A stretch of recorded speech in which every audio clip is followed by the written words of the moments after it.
வெண்முரசு. இமைக்கணம் 21. வாசிப்பது சந்தீப். சுவடிகளில் குருதி மணம் இருந்தது. கொழுங்குருதி. மானுடக் குருதிக்கு மட்டுமே உரிய மணம். அதை அறியாத மானுடர் இல்லை. உமிழ்நீரின், உயிர்த்துளியின், கண்ணீரின் மணம்.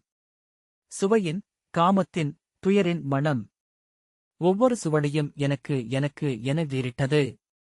நான் என அறை கூவியது. விதுரர் மெல்ல விசை தளர்ந்து மூச்செறிந்து அமைந்தார். கைகளைக் கட்டிக்கொண்டு தன் முன்பிடத்தில் விரிந்து கிடந்த சுவடிகளை நோக்கிக் கொண்டிருந்தார். கனகர் அருகே வந்து தணிந்து, மேலும் ஓலைகள் உள்ளன என்றார். வேண்டாம் என அவர் கை காட்டினார். தன்னுடைய படைகள் வேல்திறன் கொண்டவை, அவற்றை படைமுகப்பில் நிறுத்த வேண்டும் என வைராட நாட்டரசர் கோரியிருக்கிறார் என்றார் கனகர். அவருடைய அந்த கோரிக்கைக்குப் பின்னால் வேறுபல விளைவுகள் இருக்கக்கூடும்.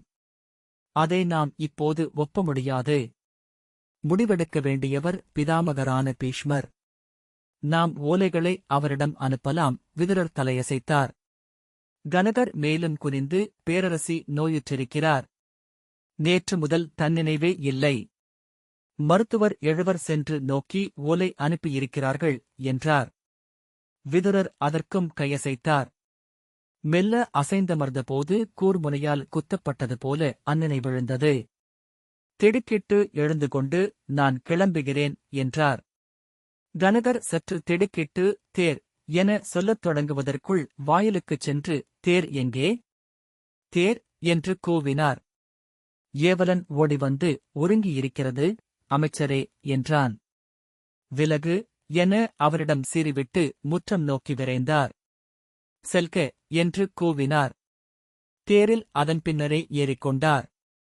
அமர்ந்து மூச்சிறைக்க, செல்க செல்க என்று கூச்சலிட்டார். தேர் அதிர்ந்து குளம்புத்தாளம் விரைவு கொள்ள முற்றத்தைக் கடந்து சாலையில் ஏறி அரண்மனை வளைவை சுற்றிக் கொண்டு அவருடைய மாளிகை நோக்கி சென்றது. இறங்கி இல்லம் நோக்கி ஓடியபடி, எங்கே சுசரிதன்? அவன் துணைவி எங்கே? என்று ஓசை எழுப்பினார். வெளியே வந்த சுசரிதன் தயங்கி சுவர் சாய்ந்து நின்றான். எங்கே அஸ்வதந்தம்? கிடைத்ததா? கையில் கொண்டு வந்து தருவேன் என்றாயே? எழிமகனே, எங்கே அது? என்றார். அவன் தலை குனிந்து நின்றான். சொல், எங்கே அது? கிடைத்ததா? என்று அவன் தோளைப் பற்றி உலுக்கினார். இல்லை தந்தையே, அதை எங்கும் தேடிவிட்டோம்.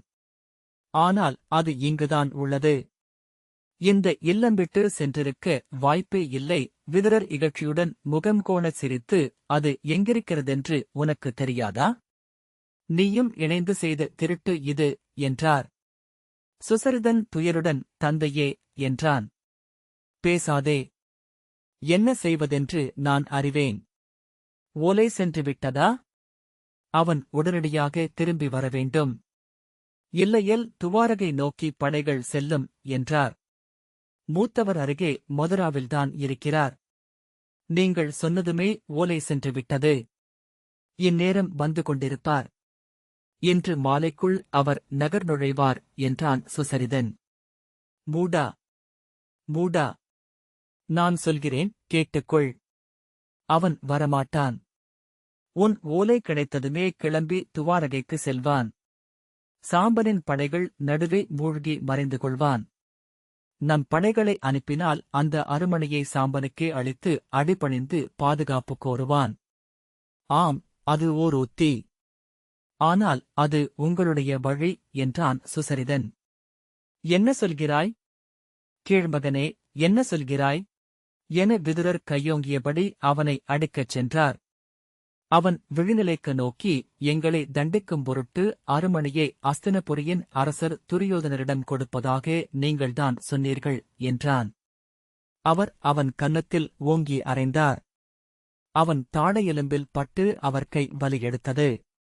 அதை உதறியபடி தூ என அவர் துப்பினார். அவன் தலை குனிந்தான். அவர் நின்று நடுங்கி பின்பு சரிந்த மேலாடையை இழுத்துப் போர்த்திக் கொண்டு மூச்சிறைக்க நடந்து தன் அறையை அடைந்தார். மேலாடையைச் சுருட்டி மஞ்சத்தில் வீசிவிட்டு வந்து அன்னையின் சாளரப்படியில் அமர்ந்தார்.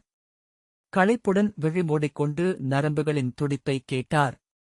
மெல்ல மெல்ல அவர் உடல் குளிர்ந்து அடங்கியது. மூச்சு ஏறி இறங்கியது. துயில் வந்து மூடி வேறெங்கோ அவரை கொண்டு சென்றது. அருகே வந்து நின்ற காலடியோசை கேட்டு அவர் திரும்பி நோக்கினார்.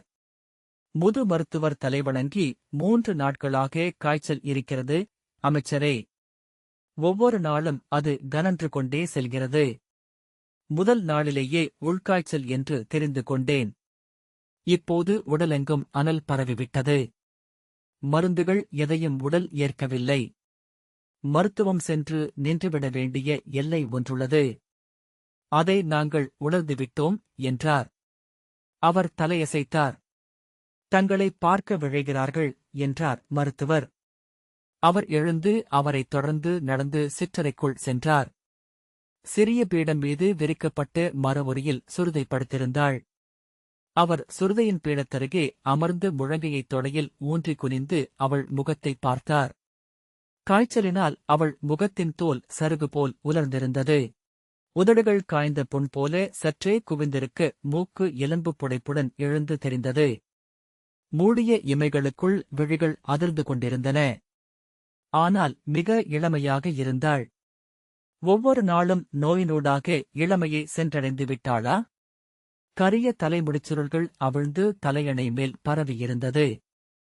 அன்று காலையும் அவளுக்கு நெற்றியிலும் வகிட்டிலும் குங்குமம் அணிவித்திருந்தனர். செவியோரம் ஓரிரு மலர்களையும் சூட்டியிருந்தனர். அவர் அவள் கைகளை தன் விரல்களுக்குள் கோத்துக்கொண்டு சுருதை என்று மெல்ல அழைத்தார். அவள் விழியிமைகள் அதிர்ந்தன. உதடுகள் அசைவு கொண்டன. மெல்ல விழிகளைத் திறந்து அவரை பார்த்தாள். வந்துவிட்டீர்களா என்றாள். அவர் ஆம் என்றார். அதற்கு மேல் ஒன்றும் சொல்வதற்கு சொற்கள் எழவில்லை. அவள் தன் இன்னொரு கையை அவர் கைமேல் வைத்து எதைப் பற்றியும் கவலைப்பட வேண்டியதில்லை என்றாள். இல்லை, நான் கவலைப்படவில்லை என்றார். அவள் கண்கள் அவர் முகத்தையே நோக்கி அசைந்து கொண்டிருந்தன. அவளும் சொல்லெடுக்க விழைப்பவள் போல தோன்றினாள். அவர் அவள் உதடுகளையே நோக்கினார். அவள் விழிவிலக்கினாள். அவர் அவள் கைகளை இறுக்கிப் பற்றியதும் அதை உருவிக்கொண்டு நான் அந்த அருமணியை விழுங்கிவிட்டேன் என்று சுருதை சொன்னாள். ஏன் என்று அவர் திகைப்புடன் கேட்டார். அது இனிய கனி போலிருந்தது என்றாள். பதற்றத்துடன் அது குருதி. மானுடக் குருதியை. மானுடர் அருந்தக்கூடாது என்றார் விதுரர். ஆம், ஆனால் தெய்வமிழந்தவர்கள் அருந்தலாம் என்றாள் சுருதை. அவள் விழிகள் நகைத்தன. திறந்த வாய்க்குள் செங்குருதியை அவர் கண்டார். நீ செய்தது பிழை. அது என் குருதி என்றார் விதுரர். அவள் மேலும் நகைத்தாள். அருகே நின்ற சுசரிதன் அவர் தோளைத் தொட்டான். அவர் விம்மியழுது சுருதை, சுருதை என்றார். தந்தையே என அவன் அவர் தோளை உலுக்கினான். அவர் விழித்துக் கொண்டபோது சுசரிதன் அருகே நின்றிருந்தான். பொழுது மாறியிருப்பது நிழலொளியில் தெரிந்தது. தந்தையே, நீங்கள் உணவருந்தவில்லை என்றார்கள். உணவு அருந்தி சற்றே ஓய்விடுங்கள் என்றான் சுசரிதன். அப்பால் அவன் துணைவி நின்றிருந்தாள். மூத்தவன் எங்கே என்றார் விதுரர். வந்து கொண்டிருக்கிறார் என்றான் சுசரிதன். அவன் வரமாட்டான். இன்று இக்கணமே அவன் வந்தாக வேண்டும். அவன் மனைவியும் மைந்தரும் இங்கே என்னுடன்தான் இருக்கிறார்கள். அவனுக்கு ஓலை அனுப்பு. இன்றிரவு விடுவதற்குள் அவன் இங்கு என் முன் வராவிட்டால் அவன் மனைவியையும் குழந்தைகளையும் சிறையிடுவேன் என்று சொல். அவன் மைந்தரை கழுவேற்றுவேன். ஆம், அவர்களை கழுவேற்றுவேன். அவன் என் அருமணியுடன் வந்தாக வேண்டும். என் காலடியில் அதை வைத்தாக வேண்டும் என அவர் ஓலமிட்டார். சுசரிதன் ஒன்றும் சொல்லாமல் நின்றான். உன் அமைதியின் பொருள் எனக்குப் புரிகிறது. நீயும் அச்சூழ்ச்சியில் ஒருவன். உன்னையும் நான் விடப்போவதில்லை என்றபின் அவர் தன் அறைக்குள் சென்றார். மஞ்சத்தில் படுத்தபின் அமைதியின்மையுடன் புரண்டு உடனே எழுந்து சென்று கதவைத் திறந்து சிற்றறைக்குள் சென்றார். சுவடிகளை எடுத்து எடுத்து வெளியே வீசினார். லகிமாதேவியின் விவாத சந்திரத்தை எடுத்து சுவடிகளை பிரித்தார். அரசப்பிழை செய்த மைந்தனை மன்னன் கொல்லாமல் விடக்கூடாது. அவன் பிழை செய்யும் அரசனாவான். அவன் செய்யும் முதற்பிழை தந்தையை கொல்வதே. அவர் அவ்வரிகளை அச்சுவடியில்தான் படித்தார். ஆனால் அது அங்கே இல்லை. சுவடிகளை பிரித்து பிரித்து படித்துச் சென்றார். தன்மேல் இரக்கமற்றிருப்பதே தவம். அரசு அமர்தல் என்பதும் தவமே. தன் குருதிமேல் இரக்கமற்றிருக்கும் அரசனே ஆற்றல் மிக்கவன். உடல் தளர்ந்தது. துயில் வந்து மூடி விழிகள் சரிந்தன. வேறெங்கோ எவரோ சொல்லிக் கொண்டிருந்தனர். விழைவே தமோகுணத்தை ரஜோகுணமாக்குகிறது. விழைவற்ற அரசன் குயவன் கைப்படாத களிமண். அவர் நெடுந்தொலைவில் இருக்க எவரோ முணுமுணுத்தனர். அரசனின் கோல் கொலை செய்யும் நாட்டில் குடிகள் கொலை செய்வதில்லை. தன் மெல்லிய குரட்டையோசையை தானே கேட்டு அவர் விழித்துக் கொண்டார். வாயிலிருந்து வழிந்த நீரை துடைத்தபடி சுவடியை நோக்கினார். கைதளர சுவடி தொடைமேல் கிடந்தது. அதை எடுத்து புரட்டி நோக்கினார். குற்றவாளிகளுக்கான உடல் வதையை அரசன் ஒவ்வொரு நாளும் செய்ய வேண்டும். அதை அவனே நோக்க வேண்டும். அரசனின் ஆட்சி என்பது முதன்மையாக உடல் மீதுதான். உள்ளங்களை ஆள்பவை இருளும் ஒளியும் கொண்ட தெய்வங்கள். அவர் சுவடியை அப்பால் வீசிவிட்டு மீண்டும் விழிகளை மூடிக்கொண்டார். எண்ணங்கள் ஒழுகிச் சென்றன. எங்கோ இருந்தார். மெல்லிய தித்திப்பு ஒன்றை உளனா உணர்ந்தது. அது அவர் முகத்தசைகளின் இறுக்கத்தை இல்லாமலாக்கியது. பராசரரின் தேவிஸ்தவத்தை எடுத்தார். தேவி, உன் கால்கள் தொட்டுச் செல்லும் இப்பாதையில் 8 மங்கலங்களும் பூத்தெழுகின்றன. நீ அகன்றதும் அவை நினைவை சூடிக்கொண்டு மேலும் பொலிவு கொள்கின்றன. அவர் உடல் மெய்ப்பு கொண்டது. வெளியே குரல், சர்வகல்விதமேவாகம் நானியதஸ்தி சனாதனம். அவர் திரும்பி நோக்கி, யார் என்றார். மீண்டும் உரக்க, யார் என்றார். தந்தையே, நான்தான் என்றான் சுசரிதன். என்ன வேண்டும் உனக்கு என்று அவர் கேட்டார். மூத்தவர் வந்துவிட்டார். அமைச்சுக்குச் சென்று தன் வரவை அறிவித்துவிட்டு நம் இல்லம்புகவிருக்கிறார். அவர் தனியாகத்தான் வந்துள்ளானா என்றார். ஆம் தந்தையே என்றான் சுசரிதன். அவனிடம் அஸ்வதந்தம் இருக்கிறதா? முதலில் அதை கேட்டு சொல். அவன் அந்த அருமணியுடன் தான் வந்திருக்கிறானா என்றார் விதுரர். சுசரிதன், அதை நீங்களே கேட்கலாம் தந்தையே என்றான். அவர் சுவடியை மூடிவைத்து எழப்போனார். தேவி, உன் முலைகள் கனிந்து குழைந்திருக்கின்றன. காதலனை நீ அன்னையெனத் தழுவும் கணங்களும் உண்டா? அவர் சுவடியை வெறித்து நோக்கிக் கொண்டிருந்தார். பின்னர் நூலைச் சுருட்டிக் கட்டி அதை உள்ளே வைத்தபின் விளக்கை கையில் எடுத்தபடி எழுந்தார். சுவர்கள் அனைத்திலுமிருந்து பேரொலி போல எழுந்து அவரை அறைந்தது அந்தச் சொற்றொடர். சர்வகல்விதமேவாகம் நானியதஸ்தி சனாதனம். நீ மட்டுமே. ஈ ஈ ஈ சங்கசகரதாபத்ம சோபிதம். பராசரரின் சொற்கள். 16 பெருந்தணக்கைகளில் ஒளிவிடும் படைக்கலன்களுடன் அன்னை தோன்றினாள்.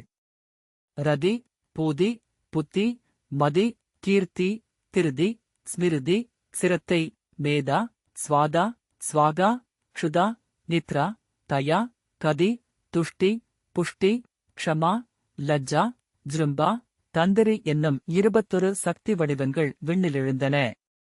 அவை இணைந்து ஒன்றாகி அன்னையாகின. நகையொலி எழுப்பி குனிந்து அம்மகவை அள்ளி எடுத்து முலைக்குவை மேல் அணைத்துக் கொண்டன.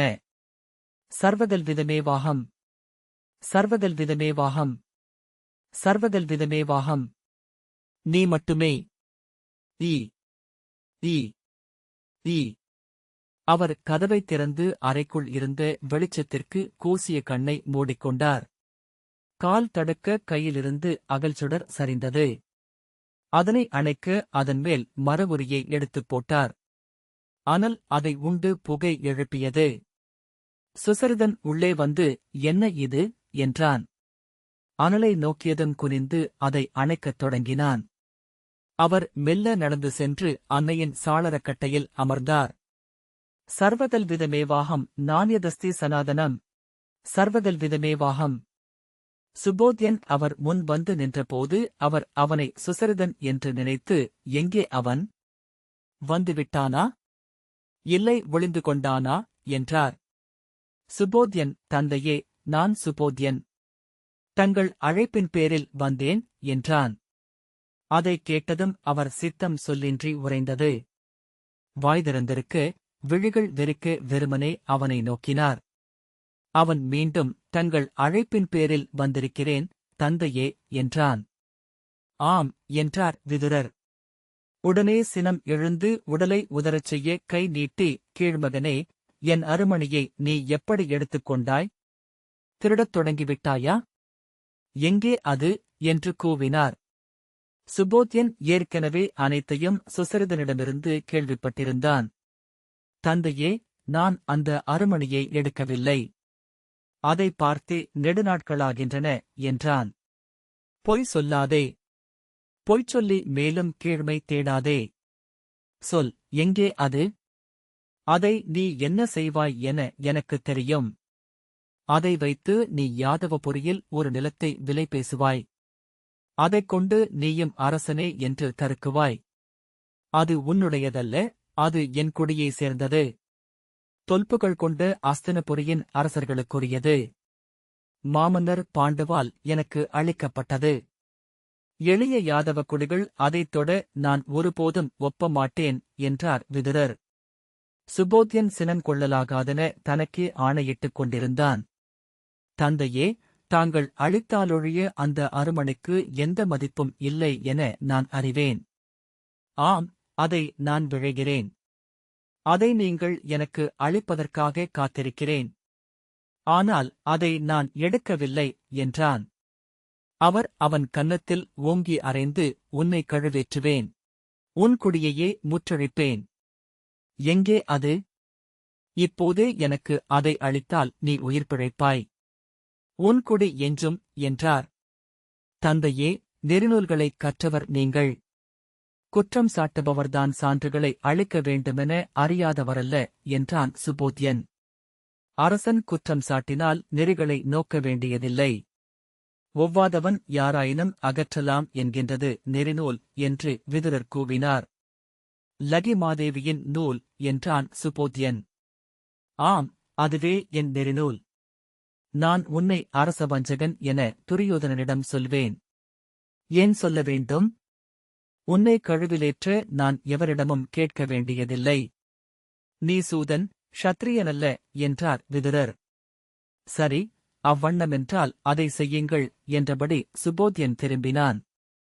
விதுரர் அவன் தோளைப் பிடித்து வலுவாகத் திருப்பி, அஞ்சுவேன் என எண்ணினாயா? என் அருமணியை மீட்க நான் எதையும் செய்வேன். ஆம், அதுவே எனக்கு முதன்மை.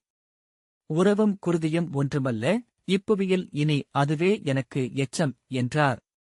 அதை செய்க, என்றபடி சுபோத்யன் வெளியேறினான். நான் உன்னை கழுவேற்றுவேன். என் அருமணி இப்போதே என் கைக்கு வரவில்லை என்றால் நீ கழுவிலமர்ந்திருப்பாய், என்று கூவியபடி பின்னால் சென்ற விதுரர் தன் மேலாடையை எடுத்து தரையில் வீசினார். நில், நீ என் அருமணியுடன் எங்கும் செல்லவிட மாட்டேன், என்று உரக்க கூச்சலிட்டார். அவன் சென்றபின் காலால் நிலத்தை ஓங்கி உதைத்து, கொல்வேன், அனைவரையும் கொல்வேன் என தொண்டை கமர ஓலமிட்டார். பின்னர் தளர்ந்து சுவரில் சாய்ந்து நின்றார்.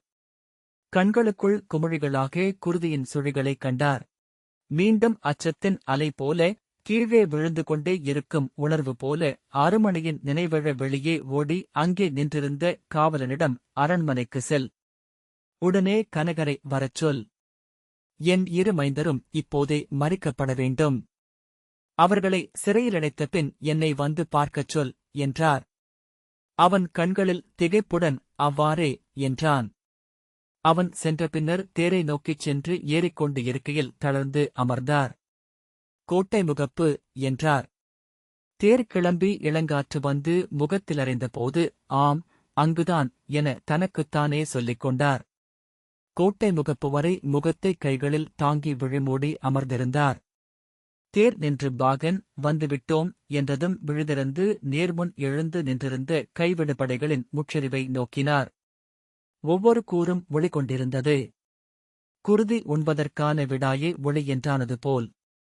இறங்கிய போதுதான் தன் உடலில் சால்வை இல்லை என்று தெரிந்தது. கைவிடுபடைகளை அணுகி அவற்றை சுற்றி வந்தார். அவற்றுக்கான பொறுப்புக் காவலன் அவர் அருகே வந்து, அனைத்தும் முற்றறுக்கப்பட்டுள்ளன, அமைச்சரே, என்றான்.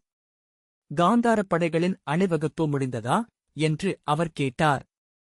அவ்வினாவின் பொருத்தமின்மை துணுக்குறச் செய்ய அவன் பொதுவாக தலையசைத்தான். அவர் மேலே நோக்கியபோது வேல்முனைகள் வானை குத்தி நின்றிருந்ததைக் கண்டார். கீழே அவற்றின் நிழல்கள்.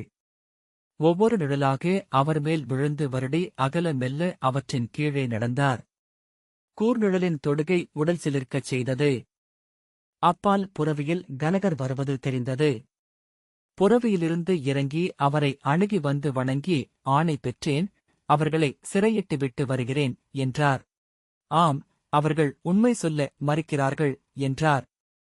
பின்னர், எவராயினும் திருட்டு குற்றமே. என் அருமணியை இருவரும் திருடினர் என்றார். கனகர் ஒன்றும் சொல்லவில்லை. ஒரு கணம் அந்த மணி அவர் விழிமுன் என தெரிந்து மறைந்தது. இனி அதை பார்க்கவே போவதில்லை. இனி அதற்கும் அவருக்கும் உறவில்லை.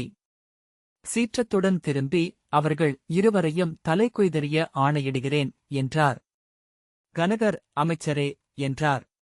விதுரர் தன் கணையாழியை அவர் முன் தூக்கிக் காட்டி, இது என் ஆணை. அஸ்தனபுரியின் பேரமைச்சரின் ஆணை. செல்க. இப்போதே அவர்களின் தலைகள் கொய்து வீசப்பட வேண்டும் என்று உரக்க வீறிட்டார். செல்க. மறுசொல் இல்லை. செல்க. கனகர் தலைவணங்கி திரும்பிச் சென்று புரவியில் ஏறி மறையும் வரை அவர் தசைகள் தளரவில்லை.